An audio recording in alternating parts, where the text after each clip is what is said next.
Good morning everyone. My name is Deepika. Today our competition. Omkar पदार्थ रूप गणेशाचे ऐसे तीन देवांचे जन्मस्थान आकार होतो ब्रह्मा, उकार होतो विष्णू, मकार होतो महेश. ऐसे तीन देव येथोनी उत्पन्न. केशवा माधवा तुझ्या नामात रे गोडवा. केशवा माधवा तुझ्या नामात रे गोडवा. तुझ्या सारखा तूच देवा, तुला कुणाचा नाही येवा.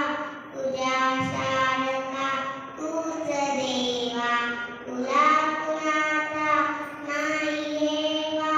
वेळोवेळी संकटातुरी तारीशी मानवा. केशवा माधवा तुझ्या नामात रे गोडवा. वेळोवेळी भक्तीसाठी कोकणांसह यमुना काठी. नंदघरच्या गाई हाकशी गोकुळी राघवा. केशवा माधवा तुझ्या नामात रे गोडवा. तुझ्या नामात रे गोडवा. रामराज्याला चंद्रविठ्ठलाचा, रामराज्याला चंद्रविठ्ठलाचा. भजनात यावा यावा वास चंदनाचा. भजनात यावा यावा वास चंदनाचा. धन्य चंद्रभागा धन्य पुंडलिक गोळीमाची. वृद्धी दावणची गोळीमाची. वृद्धी दावणची आषाढी कातिथी एकादशीला. आषाढी कातिथी एकादशीला. वैष्णवांचा मेळा जमतो तुझ्या पंढरीला. चंद्रभागेच्या तीरी उभा मंदी तो पहा विठेवरी. विठ्ठल विठ्ठल जय हरी, मला विठ्ठल विठ्ठल जय हरी. विठ्ठल विठ्ठल जय हरी, मला विठ्ठल विठ्ठल जय हरी. दुमदुमली पंढरी, दुमदुमली पंढरी. पांडुरंग हरी तो पहा विठेवरी.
चंद्रभागेच्या तीरी उभा मंदिरी तो पहा विटेवरी